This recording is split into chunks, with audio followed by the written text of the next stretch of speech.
안녕하세요. 닥터 MBC 이유진입니다. 요즘은 어린 아이부터 어르신들까지 스마트폰을 사용하지 않는 분들이 없습니다. 덕분에 우리 생활 속에서 디지털의 개념도 남녀노소 누구에게나 자연스럽게 자리 잡아가고 있는데요. 첨단 기술은 생활의 모든 분야에서 놀랍게 발달하고 있습니다. 특히 의료 부분에 있어서도 주목할 부분이 많다고 합니다. 그래서 이 시간에는 디지털 덴티스트리라고 불리는 디지털 치과 치료에 대해 전주 미소심는치과 이원용 원장과 함께 알아보겠습니다. 의료 분야에서 활발하게 개발되고 있는 디지털 기술과 장비, 보철과 교정, 임플란트까지 치과에서도 다양하게 적용이 되고 있는데요. 디지털 기술을 이용한 임플란트에 대해 치과 의사 이원용 원장과 함께 알아봅니다. 원장님 안녕하세요. 네, 안녕하세요. 네, 반갑습니다. 네. 요즘 디지털 치과 치료가 치과계의 핫 트렌드라고 하던데요. 네네네. 어떤 건가요?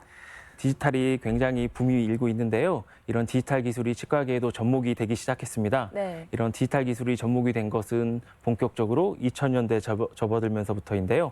그러면서부터 여러 디지털 장비가 소개가 되었습니다. 디지털 엑스레이와 CT, 파노라마 이런 디지털 진단 영상 장비들이 소개된 게 어찌 보면 디지털 덴티스트의 시초라고 할 수 있겠습니다. 네. 그 이후로 최근까지 캐드캠이나 치아 보철물을 디자인할 수 있는 소프트웨어, 그리고 3D 프린터, 구강 스캐너 등 이런 여러 디지털 시스템이 소개되면서부터 지금 많이 사용이 되고 있고요. 디지털 장비를 이용하는 것을 어찌 보면 디지털 치과 치료라고 말씀드릴 수 있겠습니다. 네, 이미 많은 디지털 장비들이 적용이 되고 있는 건데 좀 구체적으로 어떻게 사용이 되고 있나요? 우리가 흔히 보철물을 제작을 할 때 기존에는 인상제라는 인상 물질을 입안에 넣고 본을 뜬 다음에 그 본을 뜬 인상체에다가 석고를 부은 다음에요. 그래서 환자 구강 내 상태를 석고 모델로 이렇게 재현을 합니다. 네. 그 재현된 모델을 가지고 이제 기공사가 수 작업을 통해서 여러 보철물을 제작을 하게 되는데요.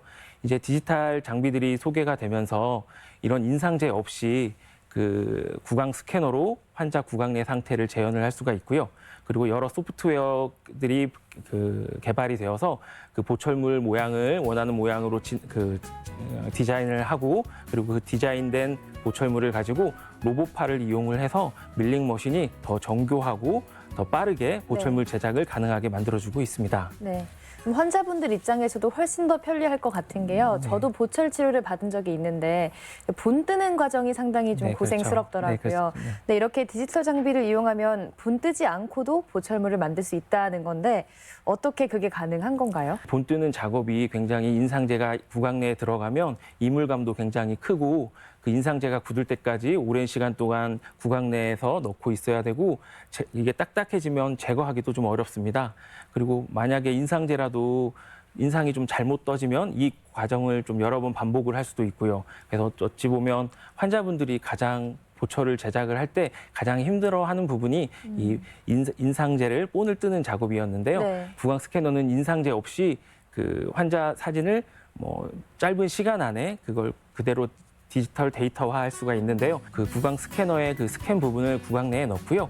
짧은 시간 동안 수천 장의 사진을 촬영을 하게 됩니다. 찍은 그 이미지 영상들이 서로 중첩된 부분들을 이어나가서 그래서 하나의 구강 내의 그 상태를 그대로 컴퓨터로 재현하게 되는 것입니다. 이렇게 됐을 때 보철물의 재료는 달라지는 건가요? 예전에는 금으로 씌우고 그랬잖아요. 이런 디지털 장비가 소개가 되면서부터 지르코니아 크라운이라는 그런 지르코니아 크라운을 제작하기 가능하게 되었습니다. 네.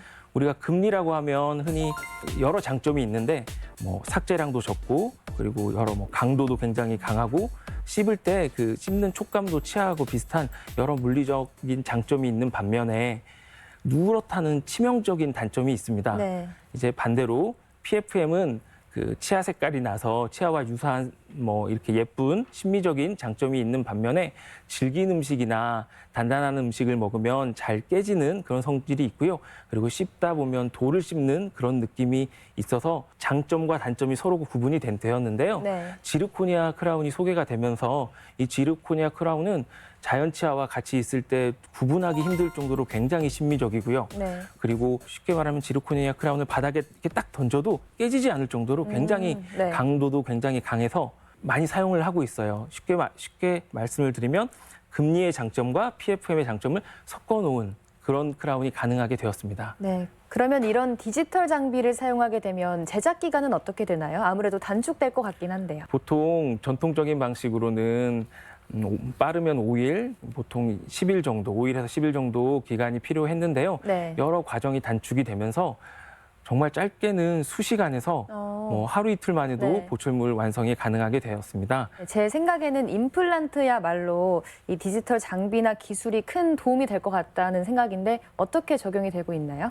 네, 임플란트 같은 경우에는 과거에는 그 골 폭이나 그리고 최종 보철물에 대한 그런 고려가 없이 임플란트를 식립되는 경우들이 많았습니다. 그래서 그러다 보면 뭐 골 폭과 최종 보철물을 무시하고 심으면 여러 부작용이 생기는 것도 좀 사실이었고요. 근데 지금 디지털 장비가 개발이 되면서 뭐 골폭도 정확하게 측정을 할 수가 있고요. 최종 보철물도 미리 디자인을 해서 그거에 맞는 임플란트가 식립이 가능하게 되었습니다. 그게 바로 3D 프린터를 이용한 서지컬 가이드인데요. 서지컬 가이드라는 게 뭐냐면 임플란트가 식립되는 그 위치, 올바른 방향, 각도 이런 것들을 유도해주는 플라스틱 장치입니다. 네. 이런 장치는 그냥 쉽게 말하면 치과 의사가 수술 전에 CT 영상과 그리고 구강 스캐너 영상을 정합을 시킵니다. 그래서 그 정합된 영상을 가지고 모의 가상 수술을 하게 됩니다. 최적의 위치에 임플란트를 위치시키게 되고요. 네. 그리고 그걸 가지고 3D 프린터를 이용해서 그 위치대로 임플란트를 식립할 수 있도록 그런 유도해주는 가이드를 만들게 됩니다. 이게 서지컬 가이드인데요. 이 가이드를 이용해서 식립을 하게 되면 뭐 치과 의사가 미리 예측했던 그 위치에 정확하게 임플란트를 식립할 수 있게 됩니다. 네. 그럼 환자마다 임플란트를 어디에 심으면 좋을지를 알려주는 거네요. 네네. 이런 서지컬 가이드를 이용하면 임플란트를 조금 더 정확하게 할 수 있을 것 같습니다. 네네. 이 서지컬 가이드를 이용하면 여러 장점이 있는데요. 네. 첫째로는 그 기존의 수술법보다 그 수술 시간이 굉장히 짧아집니다.